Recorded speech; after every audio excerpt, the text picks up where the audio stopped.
Bonsoir. Et commencez par dire merci à tout un chacun d'entre nous.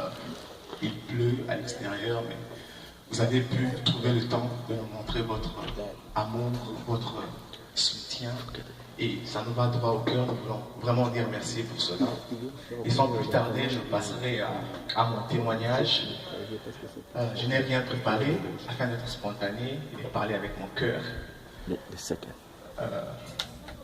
On l'appelait tonton chef simplement parce qu'il était vraiment le chef de la famille. Il était comme un lion.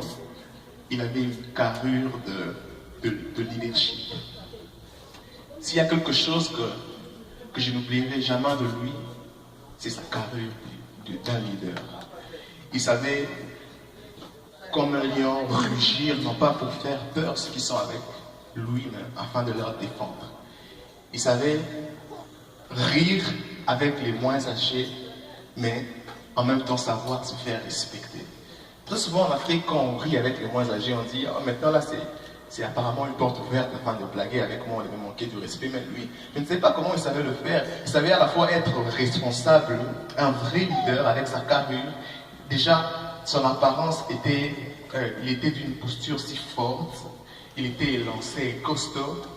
Alors, en le voyant déjà, il avait une apparence qui un peu faisait peur, un peu.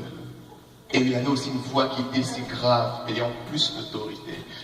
Alors, quand il s'est levé pour parler, quand il dit c'est non, c'est N-O-N. Et quand il dit qu'il est derrière vous et qu'il vous soutient, il n'est pas dans les méli-mélo. Il vous soutiendra, il vous poussera, il s'énervera, il se mettra même en colère du fait que tu n'as pas dit ce que tu lui avais dit que tu feras. Donc, si tu vas lui présenter un projet, dire que je suis sur le point de venir faire quelque chose, et que tu ne le fais pas, il te poussera jusqu'au point où tu feras.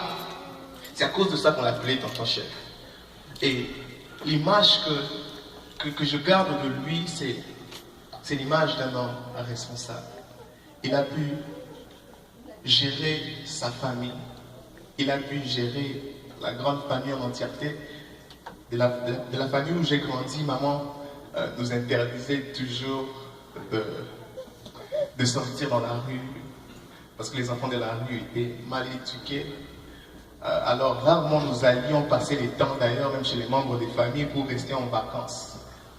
Mais chez tonton chef, c'était les seuls lieux où nous pouvons prendre nos bagages, prendre nos habits et dire que nous allions en vacances, passer des mois et retourner à la maison sans pour autant se plaindre que là-bas on nous a donné ceci, qu'on nous a dit ceci. Donc c'était un endroit où nous allions et nous passions vraiment de temps comme en famille. Et certainement nous pleurons aujourd'hui parce que nous le manquons. Mais certainement avant qu'il ne nous laisse, j'ai entendu parler de lui qu'il avait pu donner sa vie au Seigneur, Jésus-Christ. Et enfin, quand je pleure seulement parce qu'il me manque. Je sais que la terre a manqué, mais le ciel a gagné quelque chose. Alléluia. Et c'est ma réjouissance. Si je dois dire quelque chose aujourd'hui, je lui dirais merci d'avoir été un leader exemple pour moi et pour toute la famille. Merci beaucoup.